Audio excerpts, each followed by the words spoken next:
Hey friends! If you have low vision or limited mobility that keeps you from doing the things you want to do, well, keep watching and we'll show you how you can get out of the house and ride the rails across America on Amtrak.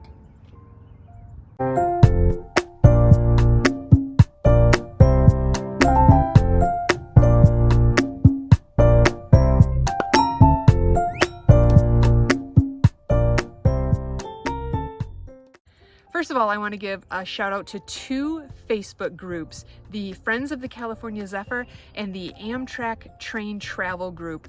I asked these guys so many questions and every one of them were so kind and nice and gave me so many answers. I even asked dumb little questions like, is it scary to cross the San Francisco Bay Bridge? Because I have anxiety about that kind of stuff. And they were so kind and so helpful. So after you watch this video, if you have any other questions, go check out those two groups, Amtrak Train Travel and Friends of the California Zephyr. As you're watching this video, I would remind you that I am legally blind. I travel with a white cane often, and we both have some mobility issues. But our hope is that we show you our experience and through that, give you a little bit of confidence so that you can get out there on your own and ride the rails. Okay, on to the adventure.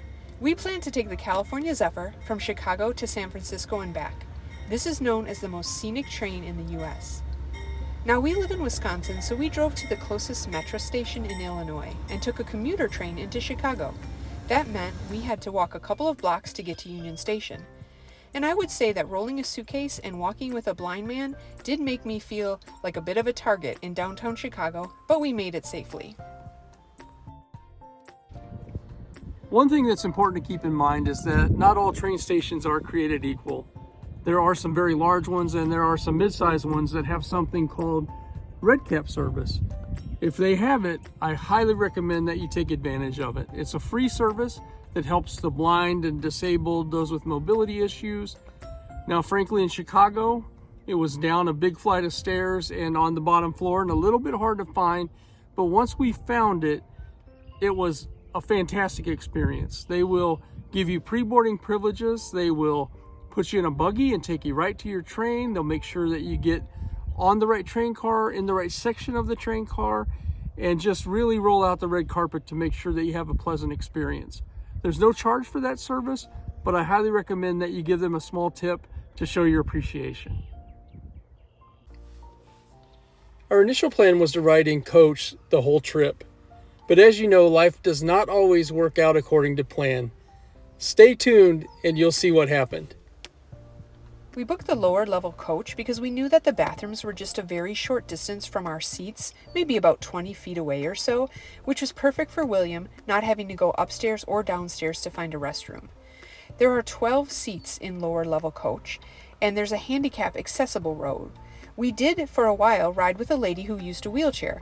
The attendant helped her up a ramp, and she was able to transfer to her seat and have her wheelchair right next to her, as well as her oxygen and her CPAP machine. So hopefully that right there answers a bunch of questions all at once. There's nothing quite like being on a train when it first pulls out of a station. It's just a wonderful feeling to know you're going on an adventure and all you have to do is sit back, relax, and enjoy the scenery. One thing about riding the Amtrak, especially going west, is you can see some beautiful sunsets and later in the morning sunrises, and that's exactly what happened. We left Illinois and traveled into Iowa and on toward Nebraska. We saw a beautiful sunset. Since we were in coach, we didn't get meal privileges, so we brought our own food from home. We enjoyed a mini charcuterie board that my wife put together, and then we laid our heads back and relaxed. I'm going to give a really honest review about sleeping in coach. The seats do recline quite a ways, but William and I are both tall. I'm 5'9" and he's 6 foot. So you can't really stretch your legs out as much as you'd want to. And those tracks in Nebraska are rough. And we did get tossed around a few times and woken up in the middle of the night. So we did not get a good night's sleep for that first night.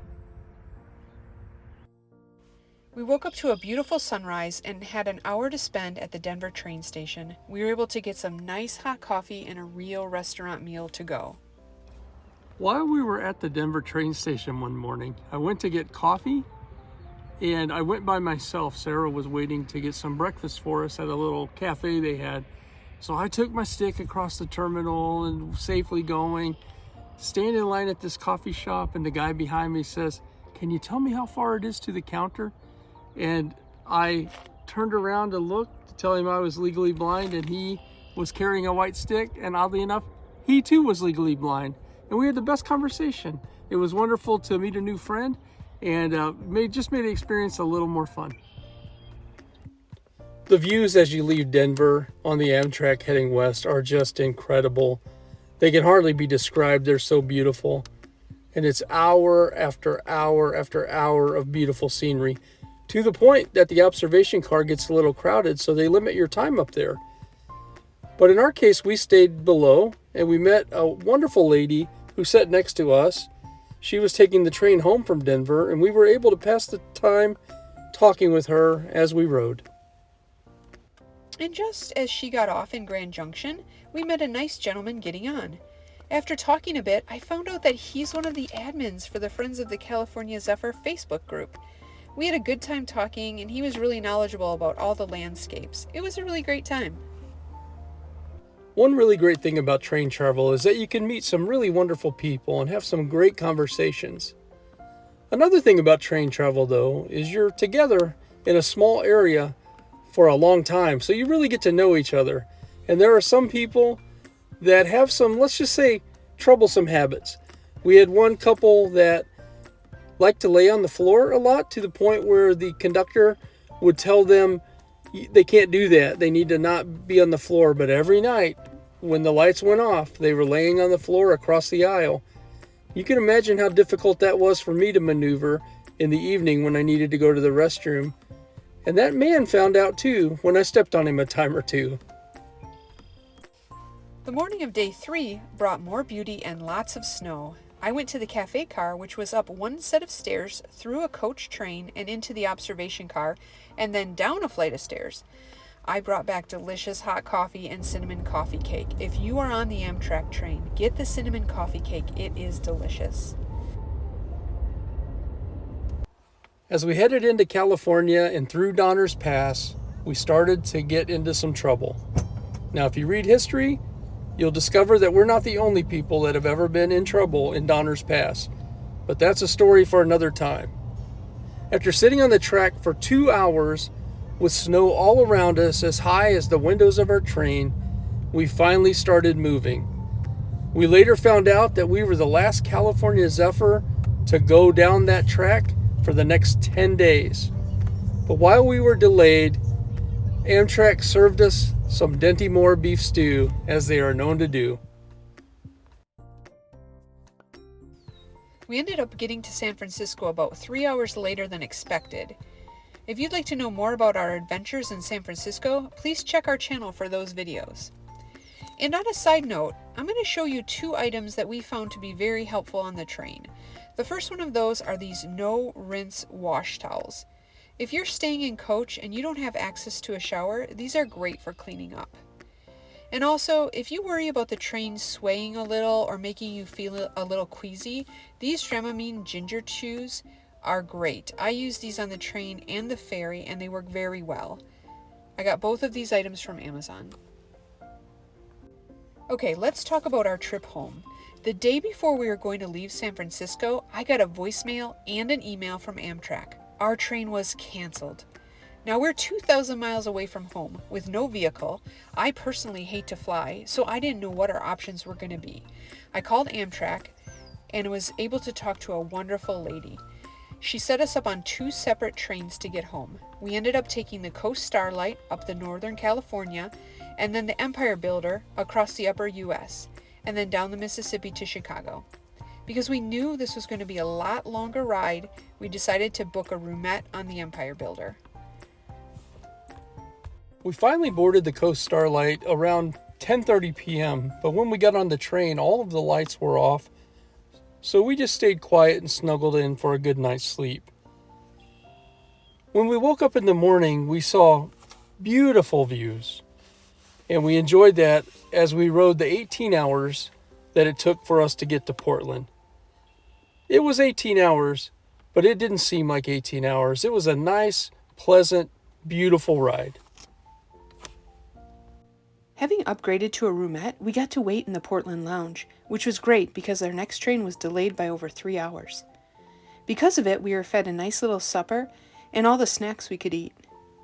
We weren't sure what to expect in a roomette, but as you can see from these photos, we had plenty of room and you could shut the door for privacy if needed. William is 6 foot tall and a little bit chunky, and he fit in the upper bunk just fine. He was able to do it even with his low vision. He was quite the gentleman and let me have the nice roomy bottom bunk. There's a bathroom on each floor, so he didn't have to maneuver any stairs, except when we went outside to stretch our legs a couple times. Now, I don't want to persuade you one way or the other, coach versus roomette, because both have great qualities, and we enjoyed our time in both. However, in this case, after quite some time on a train, I absolutely loved being in a roomette.